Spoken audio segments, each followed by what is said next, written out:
So, I'm probably the worst person on the planet to be making this video right now. Because I'm sick. Like, properly sick. 6 days into a bronchitis that has me feeling like I got hit by a truck. And the video I'm making right now, it's about energy. About how to have more of it. Well, but that's exactly why you should listen, because I didn't catch this out of nowhere. I earned it, truly. Every bit of it. And the story of how I earned it is kind of the whole point. Because the reason some people seem to have energy for everything, the good relationships, the body, the work, the social life, all of it at once, it's not more hours in the day. It's not better genetics or even more discipline. It's that they understood one simple thing. One thing that I apparently needed a lungful of mucus to finally relearn. So, to save you the bronchitis, think about your phone for a second. Everything your phone does, the messages, the camera, the music, it runs off one thing. Well, the battery, of course. When the battery's full, everything's fast, bright, smooth. Our lives work exactly the same way. Our performance at work, the gym sessions, our patience with our kids, our ability to actually be present at dinner instead of somewhere else in our head, they all primarily run off our energy. So we don't really have a time problem. We have an energy problem. And from what I can observe, almost everyone is treating charging that battery, the sleep, the food, the rest, as just one more thing on their to-do list. One more item competing for our time. Gym versus work. Sleep versus getting ahead. Cooking real food versus just getting something done quickly. But that's the wrong category entirely. Because charging your phone isn't a task that competes with using your phone. It's the thing that makes using it possible in the first place. So your energy isn't one of the things you spend your time on. It's the thing that everything else is being supplied by. But here's where it gets sneaky, especially for ambitious people. Because energy is the one resource you can borrow against. And the bill doesn't come right away. You stay up late to get ahead, and you feel fine the next morning. So you do it again. You push yourself harder at the gym. You grab the fast food because, well, it's quicker. Nothing bad happens right away. It feels like a smart trade.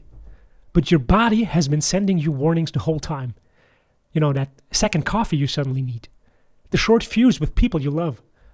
The foggy afternoon where you read the same sentence 4 times. Those are all low battery warnings. And because the phone is still on, because you're still kind of functioning, you just ignore all of them. That's basically a description of me. I was feeling invincible the last few weeks. Genuinely. Everything was clicking. So what did I do? Well, I pushed even harder. In the gym, I was breaking through plateaus. I started going to bed later, but still getting up at the same time. My eating slipped, more fast junk, less of the good stuff. Every single warning was ignored. And I still felt amazing. And then my son caught a little cold, a mild one. The kind a healthy body shrugs off in 1 or 2 days. But I was running on reserve. So when that tiny cold showed up, my system didn't just slow down. It shut off completely. And well, here I am. It wasn't that I just got unlucky. I ran my battery to 0 and then acted surprised when the phone died. And what should genuinely unsettle you, we all tell ourselves we can push through this. That we can run on empty and still perform. And we might well do, at least for a while. Until the energy debt catches up with you and comes due. There comes a point, eventually, where we just crumble. And there are studies on this. After you've been awake for around 17 to 18 hours, your reaction time and your judgment are about the same as someone who is, legally drunk. I hope you will never get behind the wheel of a car after a few drinks. But most of us will run an entire workday. Make real decisions, have real conversations, in basically that exact same state. And we'll call it grinding. And even if you don't crash, it's certainly not high performance. So, back to the original question. The people who have energy for everything, what are they actually doing differently? Well, it's almost boring, honestly. They just refuse to run the phone down to 0. They charge first. They treat their sleep, their food, their recovery, not as a reward they get after the important stuff is done, but as the foundational infrastructure that makes all the other things possible in the first place. I mean, look at the people who are literally the best in the world at what they do. LeBron James reportedly spends something like $1.5 million a year on his body. Sleeps 8 to 10 hours, takes naps even. People used to joke about it, but for him recovery isn't something separate or an afterthought. Recovery is an integral part of the game. At least if your expectation is to perform at your highest throughout. Or take Jeff Bezos, who said he's not paid to make 1,000 decisions a day. He's paid to make a few good ones. And a few good decisions, well, they need a brain that's actually fully charged. What you have to understand is that these people aren't necessarily more disciplined than you in the, classical sense, but rather they take recovery serious enough and are disciplined about it because they understand what's at stake. High performance is downstream of being fully charged. And this is why it matters so much, why it pays off across your whole life, not just your work. The charged version of you is a better partner, a sharper thinker, a more patient parent, a bolder, more creative version of whatever it is you're building.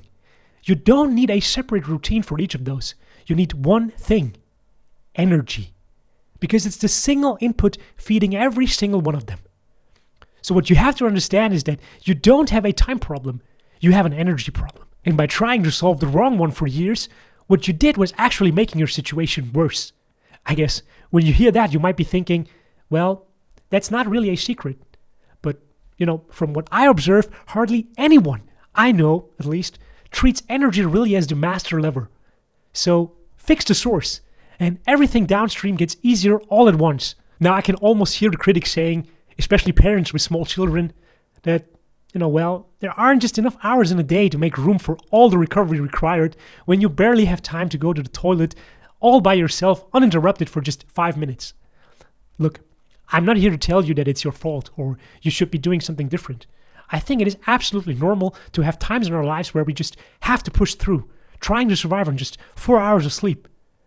Been there, done that, okay? What I am saying, though, is that we should get rid of unnecessary time and energy wasters. Find your real drains. Some things cost you an hour. Other things cost you, the whole next day. The 1 a.m. scroll. The relationship that leaves you hollow. Input that just makes you anxious. You have to hunt down and eliminate these. Charging should be made a structural thing, not a leftover. You don't find time to breathe, okay? We shouldn't be earning our sleep by being productive enough first. We have to build that into the foundation before everything else gets to fight over the space. So look, again, I'm sitting here sick, learning this lesson the hard way. And if there's one line I want you to walk away with, it's this. You can't out-discipline a dead battery. Protecting your recovery isn't slacking. It's the opposite. And it requires its own form of discipline. You can have the best plan in the world, the cleanest morning routine, the perfect system, all the willpower you can muster. None of it runs on a phone that is switched off. So before you go and optimize your calendar one more time, ask the actual question. Not how do I manage my time better, but what's been quietly draining my battery? And would I even notice before it shuts off? So that's it for today. Another week, another video. Time to recharge now. Now, one last thing before you go. If you're someone with a lot of things pulling at you, the business, the body, family, the side projects, trying to grow all of them at once is its own way of burning out. We made a video on how to handle exactly that without spreading yourself so thin that nothing moves. It's the natural other half of this one. Go watch it here. See you in the next one.